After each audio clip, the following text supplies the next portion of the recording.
ตัดภาพมาอยู่ทางบ้านน้องนั้นน่ะแม่คำตาพี่น้องเอ้ยเพิ่นก็เฮ็ดประตูทางเข้าเพิ่นก็เฮ็ดหัวอ้อมเองเพิ่นหมดเนาะป้าบ่ได้มาหลายมื้อพี่น้องเอ้ยเนาะมาอัปเดตเพิ่นก่อนพี่น้องเอ้ยเนาะมาเบิ่งเฮือนเบิ่งซ่านเพิ่นหลังจากอันเฮ็ดเฮือนเฮ็ดซ่านให้เพิ่นแล้วเฮ็ดห้องน้ำให้แล้วเจาะน้ำบาดาลให้แล้วก็บ่ได้เข้ามาเป็นทิศเนาะพี่น้องเนาะบ่ฮู้ว่าเพิ่นอยู่เฮือนหรือบ่พี่น้องเอ้ยคือเงียบเหงาไปเบิดเลยพี่น้องเอ้ยนี่โอ้เพิ่นก็ปลูกผักอยู่หั่นเนาะพี่น้องเนาะนี่บ่อนดังไฟเพิ่นอยู่นี่เนาะพี่น้องนี่อ๋อไปทางใดแล้วอยู่เฮือนโอ้อยู่พี่น้องเอ้ยเฮ็ดสบายดีโอ้พี่น้องเอ้ยหุ่นเป็นจังไดบ้านนี่อยู่ดีมีแฮงอยู่บ่โดยดีมีแหงอยู่อืมผักด้านหลังนี่ก็ปลูกเนาะอืมอันนี้เอาดินใส่มาถมอันนี้ฮะดินนั้นได้ฮะขุด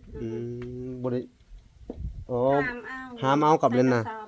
อ๋อคำแม่นมีรถเข็นนี่คือสิดีเนาะอ๋อหมักแตงงามแล้วดินนี่ดินดำนี่หมักแตงก็งามอยู่นี่ผักบัวพี่น้องมันบ่งามแบบมันยากูดมันน้ำนะพี่น้องเนาะมันห่มเฮือนมันห่มเฮือนมันบ่มีดินกว้างเนาะ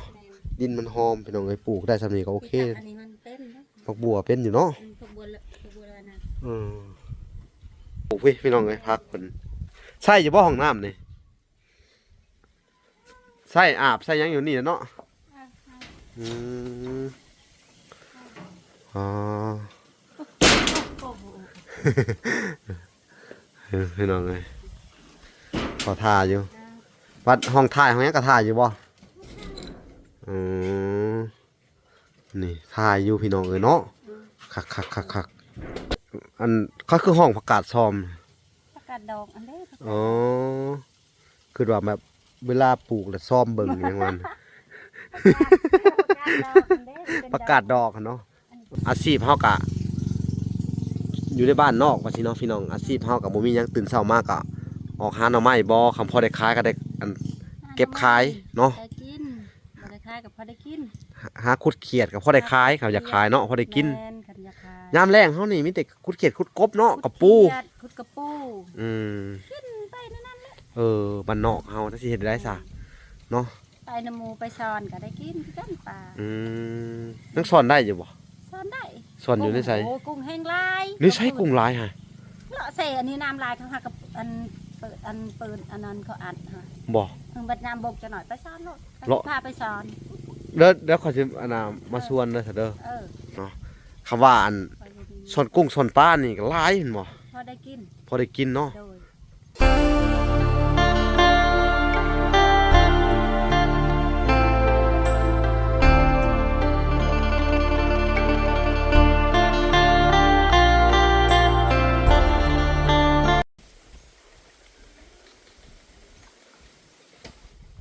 โอเคพี่น้องเอ้ยเนาะ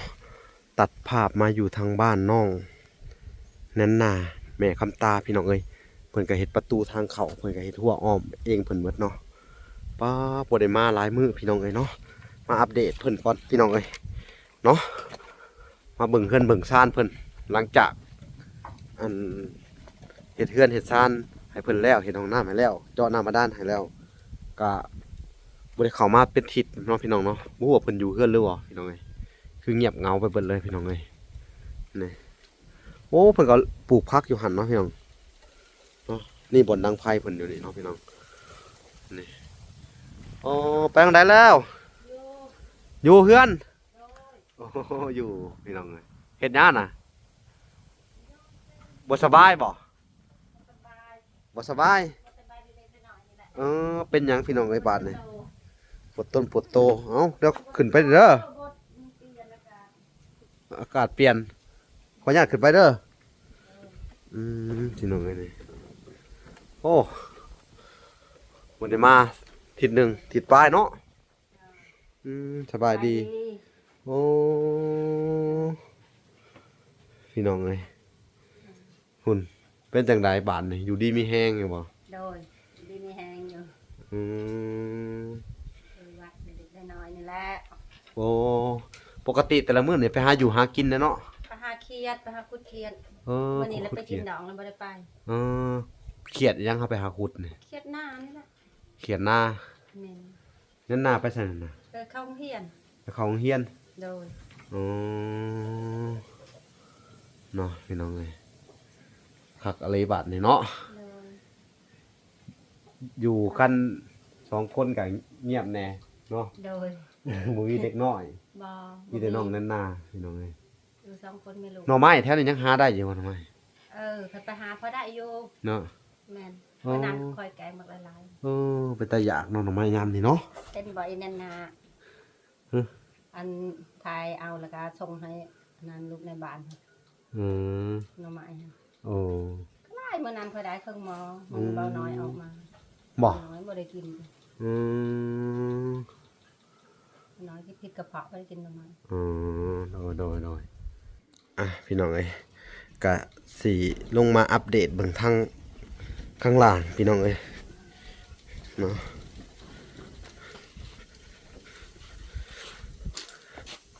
โอ้พักด้านหลังนี่ก็ปลูกเนาะ แม่น อืม ปลูกก็ อันนี้เอาดินนี่ใส่มาถม อันนี้ค่ะ อืม ดินนั้นได้ค่ะบ่ค่อยขุด อืมบ่ได้อ๋อ หามเอา หามเอากับนั่นน่ะ ใส่กรสอบ อ๋อคำแม่นมีรถเข็นนี่คือสิดีเนาะอ๋อหมักแตง บ่จะเป็นนะ งามแล้วดินนี่ดินดำนี่หมักแตงก็งามอยู่นี่ แต่ ผักบัวพี่น้อง หันมันบ่งามแบบ หุ่น มันอยากูดมัน นานนะพี่น้อง มัคม เนาะ มันหอมเหือน มันห่มเฮือนมันบ่มีดินกว้างเนาะ แม่น ดินมันหอมพี่น้องเอ้ยปลูกได้ซำนี้ก็โอเค ที่ตัดอันนี้มันเป็นนะ ผักบัวเป็นอยู่เนาะ ผักบัวละผักบัวละนะ เออนี่พี่น้องเอ้ยโอ้ดินก็พอดีลมเฮือนเนาะ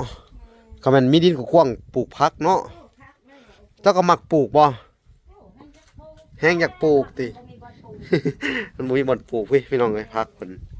ใส่อยู่บ่ห้องน้ำนี่ใส่อาบใส่หยังอยู่นี่เนาะอืมอ๋อ โอ้โห พี่น้องเลยขอทาอยู่วัดห้องถ่ายห้องนี้ก็ถ่ายอยู่บ่อืมนี่ถ่ายอยู่พี่น้องเนาะคัก อันนี้ก็ค่อยฮักกะว่าน ฮักกะวานนี่พี่น้องเนื้อที่จำกัด อันนี้ผักอันนั้นบัวละผ้านะคะ ประกาศซ้อมตัวนี้ แม่นหมด แม่นเบิด แม่นน้อยๆซื้อมา บ่น้อยซื้อมาให้ เลย ประกาศซ้อมบุรพาเนาะ อืม อันเขาคือห้องประกาศซ้อม ผักกาดดอกอันเด้ผักกาด อ๋อคือว่าแบบเวลาปลูกแล้วซ้อมเบิ่งอย่างมัน ประกาศดอกอะเนาะอ๋อ เริ่มค่ะกระปุกมันก็ โอ้สวนข้างๆนะเพิ่นก็เฮ็ดงามเนาะ โอ้อันมันแบบแดดถึงอันนี้ก็ยังบ่ โอ้นี่ มันงามคือกันอันนั้น อั มัน น นี้ บ่งามเฮ็ด คุ้มมักอันนั้นของไผนี่ น้อยเฮาก็ ของไผปลูกแน่นหนาปลูก นั่ นี่ นน่ะปลูกบ่ โอ้ ได้หลาย เฮ็ดเพิ่นคุ้มคักเลยพี่น้องเอ้ย อันนี้ค่อยปลูก อืม 2,000โลก มักทั่วสิได้กินแล้วจักหน่อยเนาะ ได้ อ้าพี่น้องเอ้ยสิได้แต่เนื้อที่เพิ่นมีจำนวนจำกัดเนาะมันบ่หลายนี่พี่น้องเอ้ยนี่อันนี้ก็น่าเจาะน้ำบาดาลอยู่นี่ ทั่ว น้ำก็ยังใช้ดีอยู่น้ำนี่ออกดีอยู่ใช้ปกติเนาะ ค่อยใส่ ปกติเนาะบ่ได้ไปหามันใช้แล้วเนาะมีแต่ใช้อยู่นี่เนาะ ใส่ในนี่แหละค่ะ อ๋อ ใส่น้ำค่ะ แสดงว่าโชคดีได้บ่ได้เค็มบ่ได้หยังเนาะ ธรรมดา คนอื่นเขาเพื่อนทางหน้าเค็มเบิดน่ะเขาเอาเนาะ เข้มแล้วก็ ธรรดา อันนี้มันทมเลยคืออันนี้ฮะ อืม บ่ได้ทมแล้วเนาะบ่ทมเลยพี่น้องเอ้ย เข้มแบบธรรมดานะ เข้มมัน ก็อันนั้นมันตามมันอยู่ เค็มธรรมดาหรือว่าบ่ได้เค็มเลย เข้มธรรมดานี่แหละกับบ่เข้มลาย ยังมีเค็มอยู่ เข้มอยู่จกอีกน้ำเบิ้ง ลองมาตักมาลองมาซีมึงใหม่ดูพี่น้องเอ้ยนี่พี่น้องเอ้ยเฮือนซ่านเพิ่นก็โอ้ค่อนข้างจะอันงามได้เฮือนเพิ่นพี่น้องเอ้ยอ๋อเฮือนอะไรงามเนาะเบิ่งไปเบิ่งมาก็งามได้พี่น้อง โดย คือว่ามีคนมาขอถ่ายรูปบ่เนาะ อยากไปได้โคตรนึงเลย มาถ่ายรูปได้ว่าอีหลี เขาอยากได้ ฮะ เขาอยากได้โหมดนี่ เขาอยากได้โหมดนี่ โดย ปอโธ่ เมื่อกี้นี่ก็ให้ปักเซมาทายนี่ อืม เขาอยากได้แม่ค่ะอยากได้โหมดนี่เห็น อืม เห็นในคลิป อืม เข้มบ่เข้มธรรมดา มันอยากออก น้อยหนึงเนาะ เออ มันเนาะเค็มมันหนึง เกลือ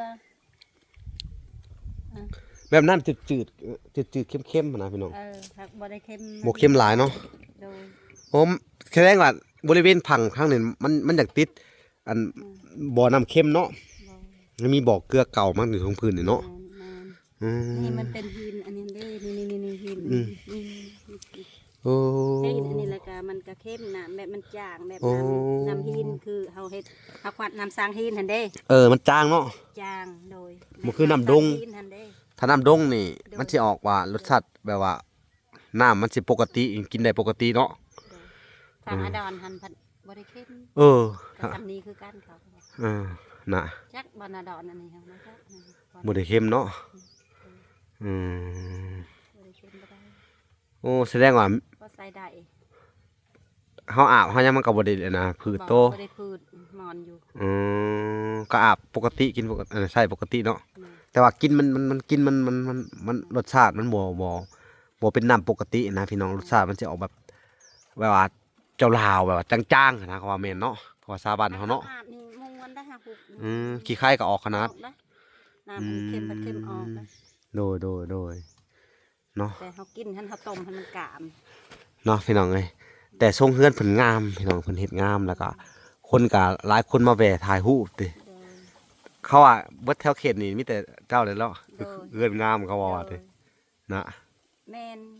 อืม มื้อนั้นก็ทบานนาละแอนแล้วก็บ้านนาไซแน่มาขอถ่ายรูปในเอื้อยว่ะถ่ายโลดว่ะ เฮือนเจ้าคืองามแท้ติ แม่น เขา ถ่าย หรือว่าเขาแนมมึงเขาเห็นมันตกปอกอยู่เนาะเลยไง แม่นมันน้อย บ่อยมันน้อยแบบมันพูดีงามมันนะเนาะ เห็นมันน้อยแต่งาม ปอกว่ามันงามเนาะ โดยทีนี้ก็อันนั้นก็ขอได้ญาตในเด้อขอถ่ายรูปเนี่ยก็ถ่ายถ่ายสิหายคือถ่าย เขาเห็นในคลิปแล้วเขาอยากได้เนาะแบบนี้ โดย นี่ ถ่ายทั้งเฮือนแล้วก็ถ่ายทั้ง อื หน้าม แล้วก็ถ่ายทั้งหลังถ่ายทั้งข้าง โอ้ ทีนี้ก็แม่หัน เนาะ ถ่ายหายทรงตักเซ่คน โอ้พี่น้องเอ้ย ว่าเห็นคลิปเขาเบาหลาเบาน้อยว่ะ นะ เห็นเฮือนอันนั้น เขาก็เบิ่งเนาะพอไปสิ เบิ้งให้ บ่ลาบ่น้อยเนาะบ่พอดเหรอเนาะ เบาหลาเบาน้อยบ่พอ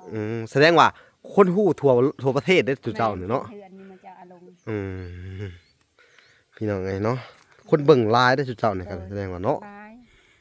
พี่น้องเอ้ยโอ้ดีใจนำเด้อ โดยดีใจหลาย อันนะทุกสิ่งทุกอย่างก็ได้แหละพี่น้องเลย โดย ได้ได้ครบไปแหละสามวันเนาะ โดย ขาดแต่ตัวเดียวแสงสว่าง แม่น งบมันหลายแสงสว่างเนาะ โดย 10 กว่าล้านพี่น้องเลยมันใกล้เนี่ยก็คือว่าแหละสู้ๆอดเอาเด้อมื้อหน้ามื้อในพุ่นแหละถ้าจุเจ้าหาเงินเก็บเอาเฮาอยากได้หยังถ้ามีโอกาสนะถ้ามีบนเฮ็ดบนหาเฮาก็เก็บเอาค่าไผเนาะ โดย ค่าไผก็นี่แหละพี่น้องเอ้ยทางเวลาก็ไปซอยหลายๆเคสก็บ่ได้ค่อยมีโอกาสเข้ามาหาเพิ่นนำแน่เนาะครับไปซอยทางนั้นแต่ว่าทางนั้นก็สิแล้วเบิดแล้วแหละเฮือนชานก็ โดย ก็เฮือนน้องแน่นาก็เอ้ยอันเฮือนน้องลินดาลืมไปขอโทษพี่น้องเอ้ยลินดากัญญาก็เริ่มสร้างมาเฮ็ดมื้อนี่แหละเนาะแล้วก็เฮือนน้องไก่ทองก็ลังปักไงนึงเกาะมาจะไปเบิ่งแล้วบ่เนาะ โดย อ๋อโธ่วันนี้เพิ่นสิได้ดินเพิ่มออกไปอีกได้เจ้านี่ที่จริงผู้ใหญ่ตะกี้เพิ่นก็ว่าให้ซื้อดินเพิ่มออกไปเพิ่นอยากให้เจ้าเฮ็ดนะแต่ว่ามันบ่มีไผขายให้เลยเนาะข้อยบอกแล้วว่าให้ออกไปอยู่ข้างนอกดินมันสิขยายออกไปเรื่อยอืม อยู่ทางนอกปลูกทางกระบเป็น แต่ดินนี่มันงามเนาะ แม่น คอมเมนต์ได้ต้นนี้อีกคือสิขักมาต่อกันไปเนาะ โดย อืม ถ้าเราขับคลายทางนี้ก็คักเรื่อง นี่บ่มีโอกาสแล้วเจ้า โดยบ่มี บ่มีงบประมาณแล้วพี่น้องเอ้ยเนาะ โดยบ่มี เพิ่นก็อยากปลูกพังอยู่ฮักก็อย่าได้เอาซ้ำที่เฮามีเนาะ เฮาทำได้นี่ บุญวาสนาเฮาซ้ำนี้ บุญซ้ำนี้ ซ้ำนี้ก็ดีใจนำเด้อ และดีใจที่ว่า อืม ได้เงินเพิ่น ได้นำผู้ใหญ่หลายๆฐานพี่น้องเอ้ย ลอยทาน ถ้า สธุ เนาะถ้าบ่มีผู้ใหญ่เนาะ โดย ทอแต่ชุมบ่ละบ่น้อยบ่พรนี่ก็ซอยยังบ่ได้เด้อ โดย อันนี้ก็ปัจจัยผู้ใหญ่ทั้งนั้นพี่น้องเอ้ยที่ซอยมานี่ก็ได้เนาะขอให้เพิ่นอยู่ดีมีแฮงปีใหม่นี่ค่ะเนาะ โดยสาธุ สาธุเนาะพี่น้องเอ้ยก็ถือว่าได้ซำนี้ก็สุดยอดบุญแหละ เนาะ แม่น ดีใจนะพี่น้องก็บ่ได้ไปเยี่ยมมายามโดนเติบเลยก็อิหยังก็เรียบร้อยไว้แหละก็ดีใจแต่ว่า ได้เฮือนได้ดินได้ห้องน้ำได้น้ำบาดาลพี่น้องเอ้ยเนาะ แม่น สุดยอดเลย แม่นทุกอย่าง แล้วก็เจ้าก็ ดีใจหลาย บ่แม่นว่าตั้งข่อยย่องนะคะถือว่าทุกเจ้าก็เอาตัวรอดได้ดีเลยแปลว่าไปหาอยู่หากินเนาะบ่ได้คอยท่าหลังจากที่ได้เฮือนได้ซ่านมาแล้วก็สู่ชนชีวิตต่อไปเนาะ โอ้นับถือมันต้องแบบท่านอยู่แล้วเด้อเพราะว่าสิ่งที่เพิ่นซอยมากบรรเทาทุกข์เนาะก็คือบ่อนอยู่อาศัยเนาะทุกเจ้ามันก็บ่มีแล้วบัดที่เพิ่นซอยให้บ่อนอยู่อาศัยเป็นที่เรียบร้อยแล้วบัดนี้เฮาก็มีบ่อนอยู่บ่อนอาศัยมีสว่ามีมือมีตีนมีบ่อนอยู่อาศัยแข็งแรงแล้ว เรื่องอยู่เรื่องกินเฮายังอยู่บ้านนอกหากินได้ง่ายได้อยู่เนาะ หากินเอาเอง ตามธรรมชาติเนาะ เป็นเสียอาศัยเพิ่น จะฮู้บ่ผู้ใหญ่เพิ่นเบิ่งคือทางแม่ตู้เพิ่นเห็นแล้วโอ้ยเพิ่นว่าอันน่ะเห็นจะไปหาเขียดน้อยมื้อน่ะเพิ่นอยากกินเขียดน้อยเพิ่นว่าไปหาอันให้เพิ่นไปหาอันมากินให้เบิ่งอีกแน่เด้อเพิ่นว่าเพิ่นคิดที่เจ้ากินบ่น้อยถ่ายลงมื้อน่ะ เขียดกระคำในประดา เขียดคำนะ โดย ไปเอาแท้ได้น่ะ ไปแค่นี้พุกละ บ่ได้ไปหาเบิ่งเนาะครับหากได้วันนี้โทรบอกก็เด้อ บ่ดิโถบ่มีเบอร์ สิ สิมาถ่ายเจ้ากินเนาะบ่แม่นหยังดอกเพิ่นอยากให้ถ่ายให้เบิ่งเพิ่นว่าโอ้ยเห็นเพิ่นว่าง่ายเนาะคนอันน่ะอยู่ทางเมืองนอกเมืองนาเพิ่นบ่มีโอกาสได้เห็นแบบนี้เด้ โดย ตะกี้ก็คำว่าย้อนหลังเนาะว่าง่ายคิดฮอดอดีตคืนหลังตะกี้เพิ่นเคยอยู่หากินแบบนี้นะ โดย พอได้วันหนึ่งได้จากไปอยู่ที่มันเจริญเนาะ โดย แปลว่าต่างถิ่นต่างแดนนะว่าง่ายคนละขั้วโลกเนาะ โดย แล้วก็คนเฮามันก็คิดถึงบ้านเป็นธรรมดานะคือทั้งนั้นพ่อๆแม่ๆเนาะลูกอันน่ะคนลาวเฮาอยู่ทางต่างประเทศพุ่นน้องเอ้ยเนาะ โดย คือบ้านเฮานี่ยังธรรมชาติอยู่เด้ ธรรมชาติ หาอยู่หากิน บ่ได้ดุได้กิน อืม บ่ได้ดุบ่ได้หาก็บ่ได้กินคือกัน โดยบ้านนี้อันน่ะบ่ได้ไปหว่านแหบ่ บ่มีหา บ่มีแหดังสอนเด้ เราสอนก็ยืมสอนของเขา อยากได้อยู่บ่ อยากได้ แหก็อยากได้บ่ อยากได้อยู่ก็ได้ ถ้ามีโชคเดี๋ยวสิมาเดี๋ยวสิได้เองเด้อ โดย เดี๋ยวสิได้เองถ้ามีโชค โดยคันใดคันดีก็บ่ได้ก็เฮ็ดได้บ่ได้ พี่น้องเอ้ยเนาะ โดย ทางเฮากลับมาเยี่ยมมายามเพิ่นพี่น้องเอ้ยอันมาติดตามเบิ่งกะที่ผ่านมาก็เบิดห่วงแล้วพี่น้องเนาะเพิ่นก็มีมือมีตีนค่อยได้หาอยู่หากินเองได้แล้วเฮาก็ดีใจนำมาทุกครั้งเพิ่นก็ดุได้แม่คำตากับน้องนั่นนาเนาะแต่ละเครือเพิ่นเฮ็ดบัดนี้อันมีแต่หาอยู่หากินบัดนี้บ่ได้มีหยังน่ะเนาะเพราะว่าอาชีพเฮาก็อยู่ในบ้านนอกว่าสิเนาะพี่น้องอาชีพเฮาก็บ่มีหยังตื่นเช้ามาก็ออกหาหน่อไม้บ่คำพอได้ขายก็ได้อันเก็บขายเนาะ ได้กินบ่ได้ขายก็พอได้กิน หาขุดเขียดก็พอได้ขายเขาอยากขายเนาะพอได้กิน แม่นคันอยากขาย ยามแรงเฮานี่มีแต่ขุดเขียดขุดกบเนาะกับปู เขียดขุดกระปู อืม กินไปนั่นแหละ บ้านนอกเฮาถ้าสิเฮ็ดได้ซะเนาะ ไปน้ำหมูไปสอนก็ได้กินคือกันปลา อืมนังสอนได้อยู่บ่ สอนได้ สอนอยู่ในไส โอ้กุ้งแห้งลาย นี่ใช้กุ้งหลายฮะ เลาะเสอันนี้น้ำลายเขาหากับอันเปิดอันนั้นเขาอัดฮะ บ่ บัดน้ำบกจะหน่อยไปสอนโลดไป เลาะ พาไปสอน เดี๋ยวขอยสิอันน่ะมาชวนเด้อเถอะเด้อ เออ คำว่าอัน ไปบ่ดี สอนกุ้งสอนปลานี่ก็หลายเห็นบ่ พอได้กิน พอได้กินเนาะ โดย ขาดแต่บ่มีดังสอนเนาะ มีดัง คันแม่นทุกเจ้าสองคนแม่ลูกมีดังสอนแฮงบ่อึดคงกินแน่นี่เนาะโอ้ อันนี้ก็พอได้กินงมหอยงมอีสัง หวานแหนี่มักเด้อเนาะมันได้บ่หวานแห ได้ กลางคืนนี่ไปหวานอยู่บ่ ไปสิวันกลางคืนก็เว้นแล้วน้ำบกจะหน่อยน้ำแบบ น่ะ มันคอนจะหน่อยก็ไปวาน ในเซ่นี่ได ผู้ห่วยเซในวันบ่ได้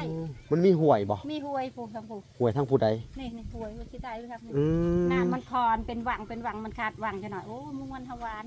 ห่วยมีห่วยอีก เอ้า แหละเขาบ่ฮู้เด้อว่าแถวนี้มีห่วยอีก นี่ก็ห่วยนี่ อื ทาง ม นี้ก็ห่วย ปัดนี้ยังเขียดในห่วยบ่ยังคืนกะ เยื่องก็ห่วยอันนี้ที่ภาษาอันนี้ก็บ่ค่อยเยื่องห่วยนั่นก็เยื่อง อืมเขียดน้อยนี่บ่เขียดค่าค่ำ เขียดน้อยเขียดโม่ ป้อมาแต่โรงเรียนเลย สบายดีนะนะป้อมาแต่โรงเรียนเลยบ่ได้ปั่นรถถีบบ่ ถีบโซคาน รถถีบโซขาดเลย โดย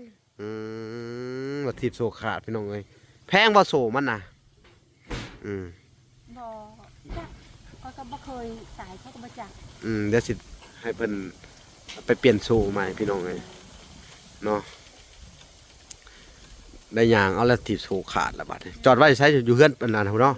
เฮือนในบ้าน อ จอดไว้อยู่เพื่อนในบ้านพี่น้องก็นางเอาพี่น้องมาแต่โรงเรียนเลยอันนี้มันกะ4 โมงอะเนาะมาแต่โรงเรียน 4 โมง 3 โมงป้า พี่น้องเลยก็มาอัปเดตเพิ่นพี่น้องเลยมาอัปเดตเพิ่นการเป็นอยู่ครอบครัวนี่พี่น้องเลย อันนี้ก็ห้อยเขางงว่านี่ ห้อยหยังน่ะ คุยไปเสียเอา อ๋อไปครัว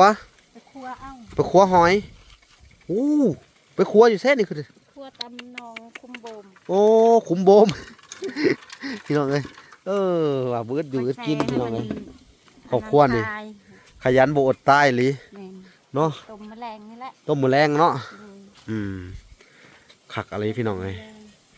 เอาคลิปนี้กะมาอัปเดตเบิ่งพี่น้องเลยทางครอบครัวแม่คำตาน้องแน่นนากะ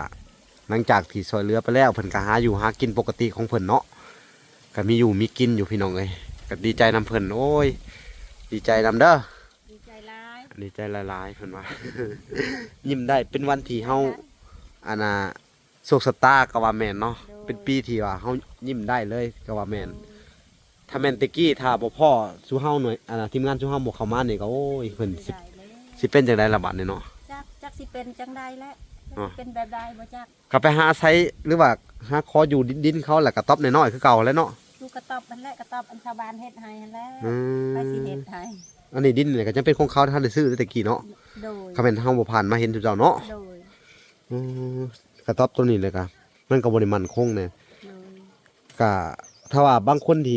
ที่เขาว่าอันนั้นเนาะ โดย เขาแบบว่าเห็นเฮานอนคู่มือคนอยากเฮ็ดใส่เขาขึ้นมาเนาะผู้หญิงนี่ แม่น อันตรายได้อผู้เจ้าสองแม่ลูกเนาะ แม่นโดย ก็แม่นว่าบ่พอจุมเฮาพี่น้องเอ้ยถือว่าเพิ่นบุญมีอีหลีพี่น้องเอ้ยโชคชะตา สาธุบุญคุณเนาะพังหลาก็ดีมกดีใจทุกเจ้า ใจร้ายไว้ก่อน ที่เห็นทุกเจ้าได้เนาะ โดย มีบ่อนอยู่บ่อนอาศัยที่มั่นคงแล้วก็มีเฮือนที่มันแก่นพี่น้องเอ้ยเนาะ โดย ถือว่าสุดๆแล้วซั่นเนาะ โอ้ย เต็มที่เลย ได้ทุกหัวใจ อันนี้ก็เบิดหลายเติบได้พี่น้องเอ้ย เล่นวังเขาบาลาบาพรมาเอาคลิปตับเอ็ดคิดได้ว่าจนป่วยข่อย นะ เฮ็ดเจ้าบ่เฮ็ด เออ ตอนนั้นจน ใจ สลบ ใจสั่นบ่ แบบหัวใจสั่นแบบหัวใจวายเลยแบบ ที่ว่า คิดร้าย มันคิดหลายเป็นเฮาที่แบบว่าเฮาบ่มีบ่อนอยู่ บ่ได้ตอนนั้นโอ้ค่อยก็คิดว่าเฮือนนี่ก็สิเฮ็ดปะซื่อๆแลคือสิบ่ได้อยู่และในใจหั่นน่ะ คือจนคิดว่าตัวเองสิตายเลยแม่นบ่ แม่นเมื่อยบ่มีบรรจุบรรจอดอะไรได้ห้ามใจกา แสดงว่าถ้าช่วงเฮาบ่เข้ามานี่เจ้าก็อาจสิบ่มีชีวิตอยู่เลยนี่เนาะอาจสิตายแล้วเนาะบ่จักก็เปรียบเสมือนลุงโจยตะกี้พี่น้องเอ้ย อันน่ะผู้นี้มาพ่อบ่ละเลยพี่น้องเอ้ยทางลุงโจยตะกี้ตาบอดกะคนก็เอาน้ำทุกที่ให้เรากินเนี่ยงมกินหมูมีข้าวมีน้ำมีกับลูกลุงโจยเด้ แม่น พอเรามาพ่อเฮาซุมื้อนี่เราตากะเห็นหุงเฮือนซ่านก็ได้เบิดทั้งสองหลังผู้เจ้าก็อันน่ะคือเว้าแล้วใกล้สิตายน้ำลายปอดออกก็เลยแบบมีชีวิตใหม่ขึ้นมาเลยบาดนี้เนาะโอ้เนาะพี่น้องเอ้ยถือว่าบุญของเจ้าได้ซะเนาะได้มาพบมาพ่อซุมเฮาพี่น้องเอ้ย ครับเดี๋ยวนี้ให้เขาว่าแหละบ่เป็นอะไรเนาะก็อยู่ดี เออ แห้งก็บ่มีบ่ได้คิดอีสังแล้ว อืม เพื่อนก็ได้เลยบ่ได้คิดอีสัง โดย คิแต่เล็ก โดย น้อ โดย บ่เป็น อ้าวพี่น้องเอ้ยบาดนี้ดีมุกดีใจนำเด้อ แม่นดี เอ้าก็ขอให้สู้ต่อไปบาดนี้เนาะบ่มีหยังเกิดขึ้นแล้วบาดนี้เนาะมีแต่ความดีความงามเข้ามาเนาะในชีวิตเด้อ โดย ตั้งใจทำมาหากินต่อไป แม่น ขอให้เป็นคนดี แต่เจ้ากับน้องหาว่าเป็นคนดีในหมู่บ้านอยู่แล้วเนาะทั้งนั้นลูกบ้านนี่ก็หับแข้งเพิ่นพี่น้องเอ้ยนับถือเพิ่นเนาะเจ้าก็บ่ได้ทิ่มอันน่ะเรียกบ้านการเมืองเนาะเฮ็ดอยู่น้ำเพิ่นเนาะ บ่ได้ทิ่ม เอาโอเคพี่น้องเอ้ยคลิปนี้กะพี่น้องเอ้ยก็สิได้ขอตัวลำลาไปก่อนเนาะทางน้องแน่นากะมาแต่ห้องหำห้องเฮียนแล้วก็สิลองสอบถามมันเล็กๆน้อยๆพี่น้องเอ้ยเป็นจะได้ผลการเฮียนนั่นนะ คนอื่นเซ็นจะอ่ะ อ่า สบายดี สบายดีอีกครั้งหนึ่งเนาะสอบสอบเซ็งหรอบ่ ยัง ภาคเฮียนหนึ่งยังบ่ท่านเซ็งบ่ โดย เป็นได้คะแนนอันน่ะการเฮียนดีขึ้นอยู่บ่ปห้านะหรืออะไร อันนึง มหนึ่งอ๋อมหนึ่งลืมไปพี่น้องมหนึ่งอันน่ะวีซ่ายังไหนเขาเก่งซุมื้อนี่การเรียนน่ะภาษาลาว โดย เขามักเรียนภาษาลาวแม่นบ่แต่ว่า โดย อืม เอาไปเฮียน อืมท่องได้อยู่บ่บทเรียน ได้นิดนึงได้นิดนึง โดย เอาเฮาทดสอบบทเรียนเก่าก็ได้เนาะบ บทเรียนของป .1 จะสิได้บ่ทดสอบบทเรียนของป .1 นี่ที่ท่องได้บ่เคยเรียนผ่านมาอยู่เด้อันน่ะพยัญชนะกอไก่ฮอดอันฮอเฮือนสิได้บ่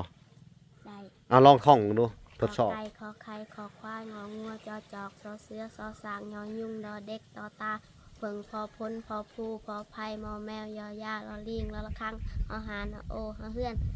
โอเค เก่งๆพี่น้อง ถือว่าอันน่ะทวนคืนบทเรียนของป .1 เนาะก็ถือว่าได้สมซื่ออยู่ห้องอันม .1 อยู่พี่น้องเนาะเก่งเนาะ